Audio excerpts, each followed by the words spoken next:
Hello my dear students, I hope that you all are doing great. So guys, इस video के अंदर हम जो आपका छायावाद वाला पेपर है BHDE 144 उसके कुछ इंपॉर्टेंट क्वेश्चंस को विद आंसर्स डिस्कस करेंगे, जो कि आपके दिसंबर एग्जामिनेशन के लिए काफ़ी ज़्यादा इंपॉर्टेंट क्वेश्चंस हैं। अगर आपने अभी तक BHDE 144 का गेस्ट पेपर परचेज नहीं किया है तो उसके लिए आपको डिस्क्रिप्शन में हमारी वेबसाइट यानी कि shop.hindustanknowledge.com वेबसाइट का लिंक मिल जाएगा।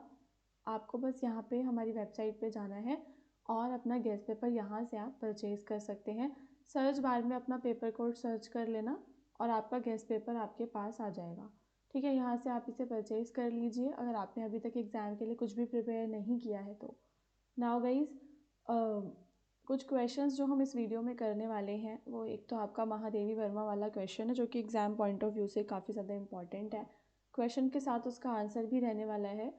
एंड पंत वाला एक है आपका, सुमित्रा नंदन पंत के जो हिंदी साहित्य के प्रमुख कवि हैं उनके बारे में हम चर्चा करेंगे इसके अंदर।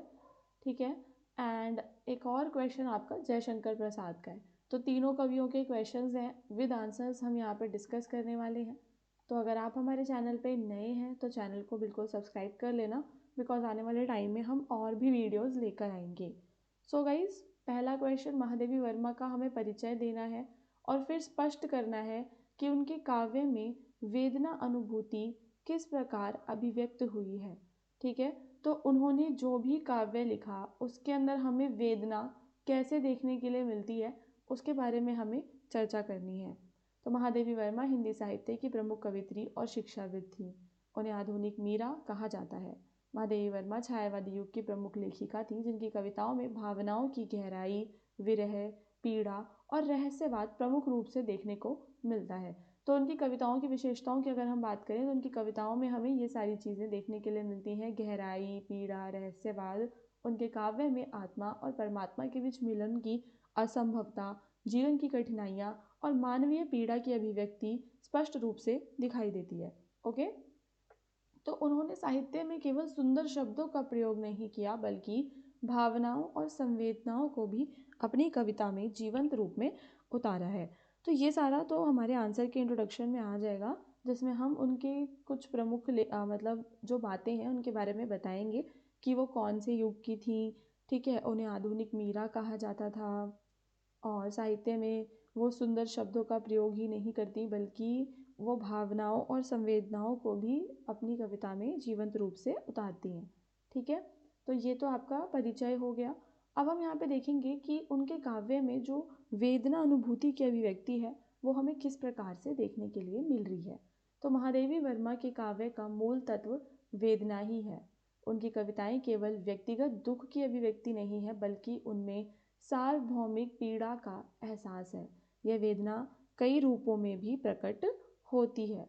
ओके, तो का मूल तत्व क्या है, जो भी वो काव्य लिख रही है उसमें जो मतलब सबसे ज़्यादा इम्पॉर्टेंट या हम कह सकते हैं कि सेंट्रल जो तत्व है वो वेदना ही है। और उनकी कविताओं में व्यक्तिगत दुख की अभिव्यक्ति नहीं है, बल्कि सार्वभौमिक, मतलब कि जो भी लोग हैं सबकी पीड़ा को वो समझती हैं। सार्वभौमिक पीड़ा का एहसास हमें उनके काव्य में देखने के लिए मिलता है। ओके, सो कुछ पॉइंट्स हैं जैसे कि रहस्यवादी विरह वेदना, करुणा और मानवीय पीड़ा, प्रकृति के माध्यम से वेदना की अभिव्यक्ति और वेदना को सकारात्मक उन्होंने दिखाया है। ये 3-4 पॉइंट्स को कवर करेंगे। रहस्यवादी विरह वेदना क्या है? महादेवी वर्मा के काव्य में वेदना का सबसे प्रमुख रूप रहस्यवादी विरह है। वह स्वयं को एक ऐसी आत्मा के रूप में प्रस्तुत करती हैं जो अपने अज्ञात प्रियतम परमात्मा से मिलने के लिए तड़प रही है। तो यानी कि जो मतलब वेदना जो हमें काव्य में देखने के लिए मिल रही है वो रहस्यवादी विरह की वेदना है। मतलब भावना, एक तरीके से हम कह सकते हैं कि वो एक ऐसी आत्मा को प्रस्तुत करती हैं जो कि अपने प्रियतम से मिलने के लिए तड़प रही है। उनके काव्य में यह विरह केवल व्यक्तिगत दुख नहीं है, बल्कि आत्मा और परमात्मा के बीच के संबंध की पीड़ा को दर्शाता है।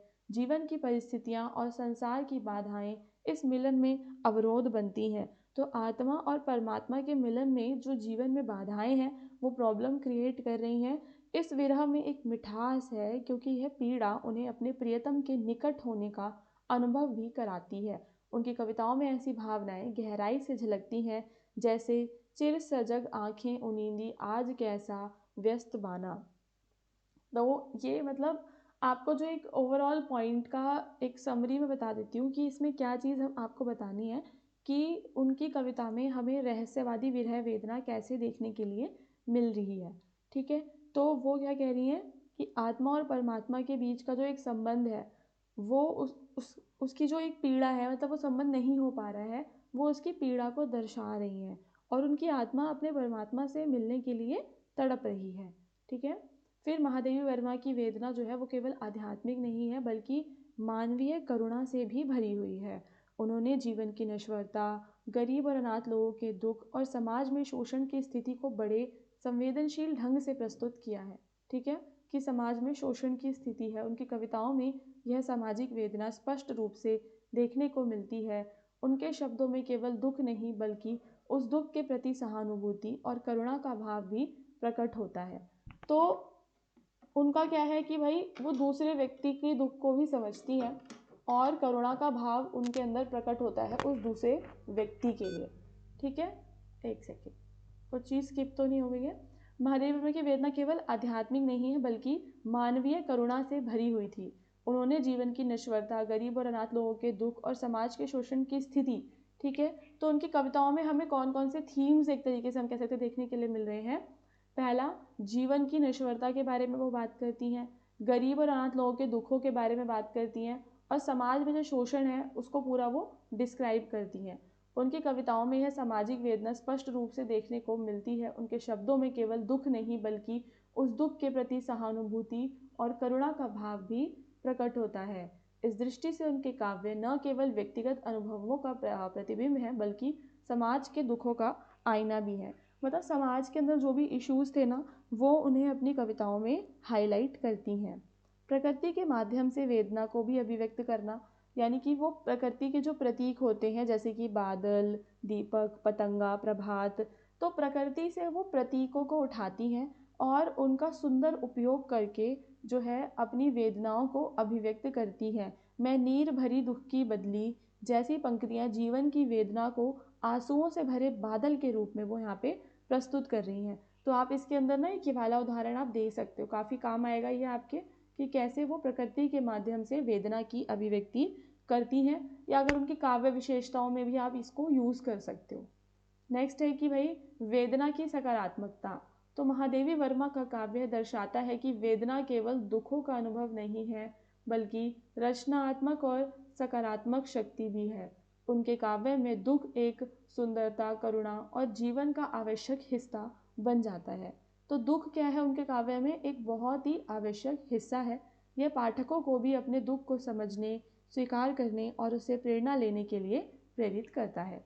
ओके, देन आप निष्कर्ष में बता दोगे कि भाई महादेवी वर्मा के काव्य में वेदना अनुभूति एक केंद्रीय तत्व है। यह रहस्यवादी विरह, मानवीय करुणा और प्रकृति के प्रतीकों के माध्यम से अपने काव्य में अत्यंत मार्मिक रूप से व्यक्त हुई है। उनकी कविताएं केवल भावों की अभिव्यक्ति नहीं है बल्कि वे जीवन की गहन सच्चाई और मानवीय संवेदनाओं का चित्र भी प्रस्तुत करती हैं। Okay, so first question guys हमारे यहाँ पे कंप्लीट हो जाता है। हम चलते हैं हमारे नेक्स्ट क्वेश्चन पे जहाँ पे आपको पंत की काव्य चेतना के विकास के बारे में बताना है। सुमित्रा नंदन पंत कौन है, उनका एक छोटा सा इंट्रोडक्शन देते हुए आगे क्वेश्चन में बढ़ेंगे। इस तरीके से ही आप एग्जाम में भी लिख कर आओगे। तो सुमित्रा नंदन पंत हिंदी साहित्य के प्रमुख कवि हैं जिनकी काव्य चेतना समय के साथ लगातार विकसित होती रही। उनकी कविता में हमें केवल सौंदर्य और भावनाओं का माध्यम नहीं थी बल्कि यह उनके जीवन दर्शन, सामाजिक चेतना और आध्यात्मिक खोज का प्रतिबिंब भी थी। ओके, तो सौंदर्य ही नहीं हमें देखने के लिए मिलता पर उनका जीवन के प्रति जो दृष्टिकोण है, समाज के प्रति उनका जो दृष्टिकोण है और आध्यात्मिक खोज, ठीक है, अध्यात्म के लिए वो खोज रहे हैं, वो भी हमें उनकी कविताओं में देखने के लिए मिलता है। पंत की काव्य यात्रा मुख्य रूप से 3 प्रमुख चरणों में बढ़ जाती है, छायावाद, प्रगतिवाद और अध्यात्मवाद, यानी कि नव मानवतावाद भी हम उसे कह सकते हैं। तो ये वाला आपके लिए इंपॉर्टेंट हो जाता है पॉइंट। ओके, अब हम यहाँ पे उनके चरणों को देखेंगे। पहला छायावाद और प्रकृति का प्रेम है। दूसरा, जब वो प्रगति की ओर समाज के बारे में जब वो लिखने लगे, समाज की चेतना जागी उनके अंदर। और तीसरा चरण अध्यात्मवाद, जब वो मानवतावाद के बारे में लिखने लग गए। ठीक है, तो पहला वाला चरण में क्या होगा गाइस कि वो प्रकृति का मानवीकरण, उनकी जो भी शैली रहेगी छायावादी शैली में, वो प्रकृति का मानवीकरण करेंगे। प्रकृति से मतलब प्रकृति को केवल देखने योग्य वस्तु नहीं बल्कि एक जीवित और संवेदनशील सत्ता के रूप में प्रस्तुत करेंगे। तो उदाहरण के तौर पर उनकी रचनाएं पल्लव, वीणा और ग्रंथि प्रकृति के सुंदर चित्रण और संवेदनाओं से भरी है। इस काल में उनकी कविता में कल्पना और रहस्य, ओके, तो छायावाद के टाइम पे जब वो कविताएं लिखते थे तो उनकी कविताओं में हमें कल्पना और रहस्य सबसे ज़्यादा देखने के लिए मिलता था।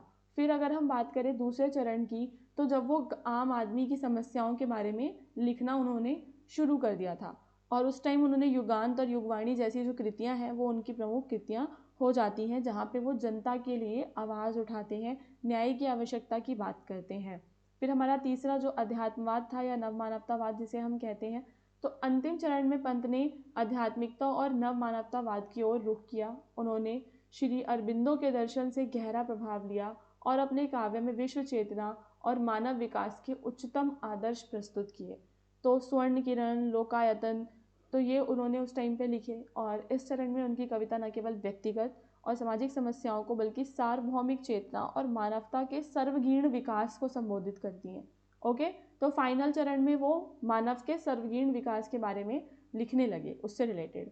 फाइनली एक निष्कर्ष दे देंगे, तो सुमित्रानंदन पंत की काव्य चेतना का यह क्रमिक विकास उनकी विचारशीलता, अनुभव और प्रयोग धर्मिता को दर्शाता है। ठीक है, उन्होंने समाज और जीवन के बारे में जो कविता से एक मतलब एक नया दृश्य उन्होंने परिष्कृत किया है, और यही कारण है कि पंत हिंदी साहित्य में बहुआयामी कवि के रूप में प्रतिष्ठित हैं। बहुआयामी समझ रहे हो ना, कि उनके तीनों चरणों में कुछ ना कुछ उन्होंने डिफरेंट किया है, और उनके काव्य में हमें प्रकृति की कोमलता, समाज की यथार्थता और आध्यात्मिक चेतना का समन्वय स्पष्ट रूप से देखने को मिल रहा है। इस प्रकार पंत की कविता न केवल सौंदर्य और भावनाओं का प्रतिबिंब है, बल्कि है सामाजिक चेतना, मानवता और आध्यात्मिकता का भी संदेश देती है। और उनकी काव्य यात्रा एक प्रेरणा है गाइस, कि जिसमें साहित्य केवल अभिव्यक्ति का माध्यम नहीं है बल्कि जीवन दर्शन और चेतना का साधन भी हो सकता है। सो आई होप कि आपको ये तीनों क्वेश्चंस अच्छे समझ में आ गए होंगे। आप चाहें तो इसके शॉर्ट नोट्स भी खुद से बना सकते हैं, अदरवाइज़ आप हमारा गेस्ट पेपर परचेज कर सकते हैं हमारी वेबसाइट से। एंड एक और इम्पॉर्टेंट चीज़ कि डिस्क्रिप्शन में ना आपको हमारे टेलीग्राम चैनल, हमारे व्हाट्सएप चैनल्स के लिंक मिल जाएंगे, तो आप हमारे साथ वहाँ पे भी जुड़ सकते हैं।